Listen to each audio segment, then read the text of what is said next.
Okay, so recently a video went around of a guy showing that with primed cases he could get his 320 to go off, and now this is not going to prove or disprove. Primed case, no powder, no projectile, empty magazine, empty gun. Now this is a 320 with a trigger from Armory Craft. I have the pre-travel almost completely removed. Like, I would say this is as close as you could get to removing it. Like, the pre-travel is completely removed. You have almost imperceivable movement. So at that point it goes off, right?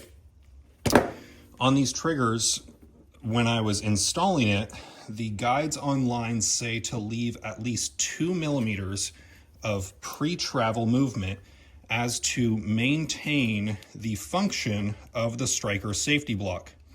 Now, this is not me doing interference for SIG. I think that the 320, the way they've handled that, has been a bit of a disaster for a variety of reasons.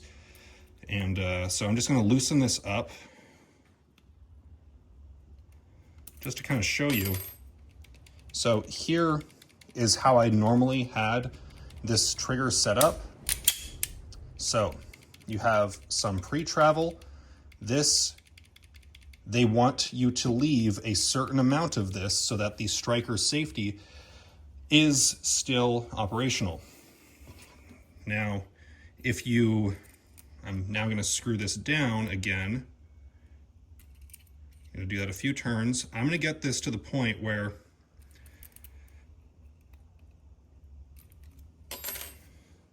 there is now no pre-travel. This movement here is engaging the sear.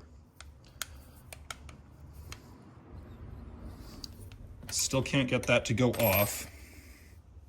I'm gonna do this with a primed case once I get it to a point where I think it will. Now, something to note, there is significantly less movement in this gun than the one in the Wyoming Gun Project example. This is a frame from Armory Craft.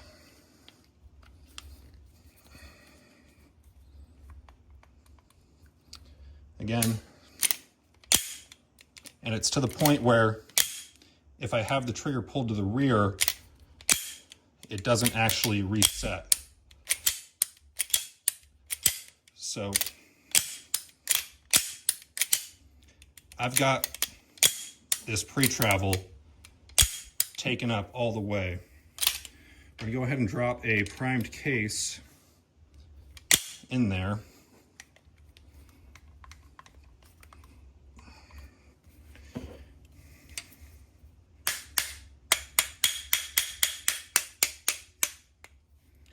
Safety on.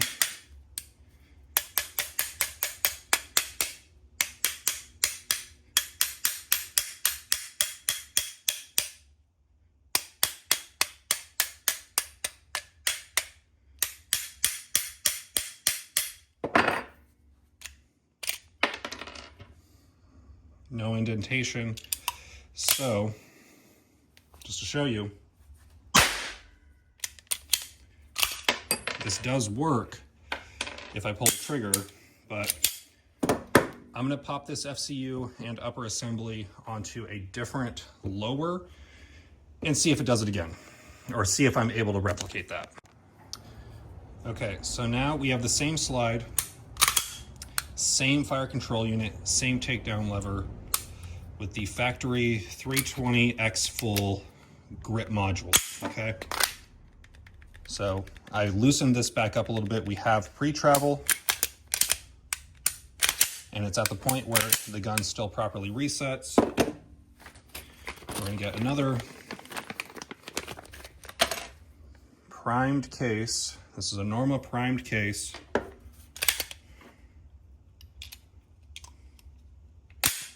Okay.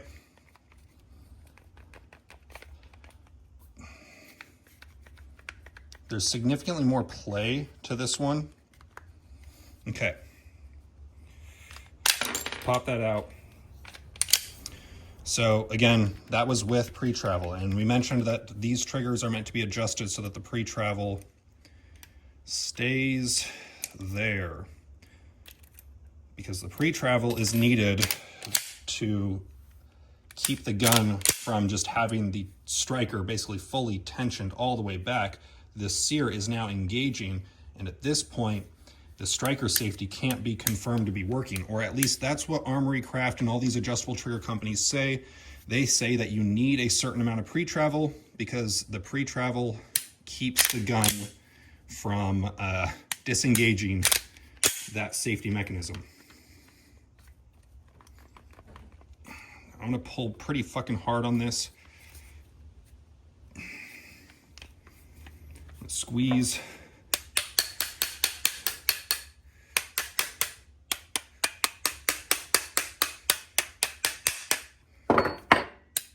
Okay. Now the reason we're putting the magazine in is the magazine in theory should make this worst case scenario, because you see how the slide moves when it pulls.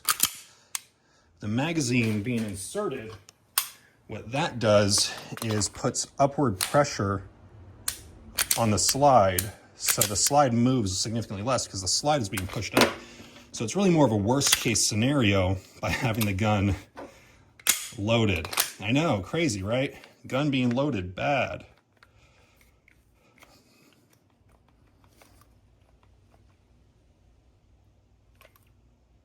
It's probably really bad for the gun. Okay.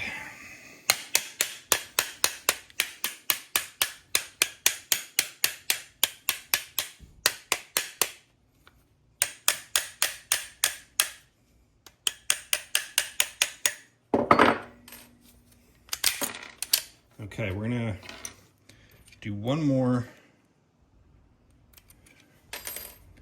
Okay, so at this point, if I pull back and hold the trigger and then reciprocate it, the trigger does not reset. The trigger actually does not reset at all. So we actually have to turn it back off. So I did about as much of a turn as I could there. Let's do a half turn.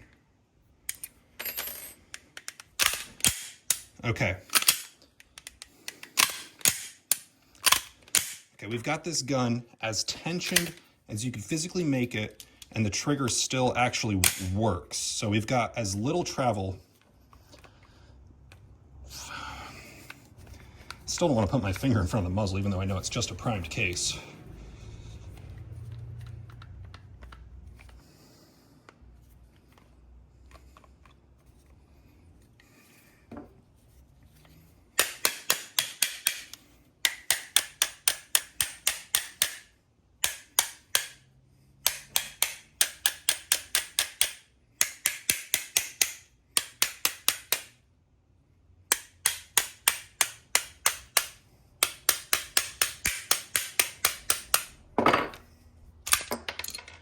Okay.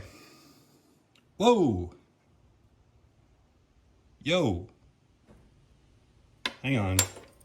Oh, fuck. Okay, hang on. We got to redo that because I grabbed the wrong case. Okay. Unspent casing. I thought we had something for a second there.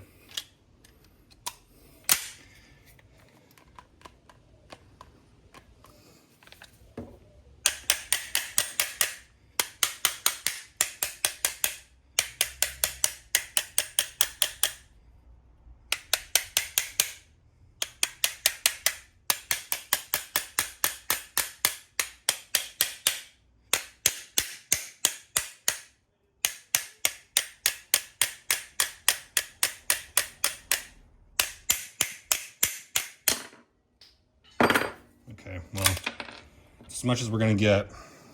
So this gun doesn't go off, but that does not mean that yours won't. But I don't know. Ultimately, the thing about this test, and now I'm not saying that I think the 320s are safe. The thing about this test is that the manufacturers that make these triggers that are adjustable to take out all of the pre-travel, they specifically say to leave a certain amount of pre-travel in there because they say that that keeps the striker safety from being engaged. So having that much movement before you get to the wall is what they say you need in order to guarantee that you still have striker safety engagement. In different guns, where the quality control or the tolerances or the stacking of tolerances and the dimensions are different, you don't know. Your gun might be a ticking time bomb. And it's that reason that I'm not really comfortable shooting these guns anymore. So I don't know. Let me know what you think.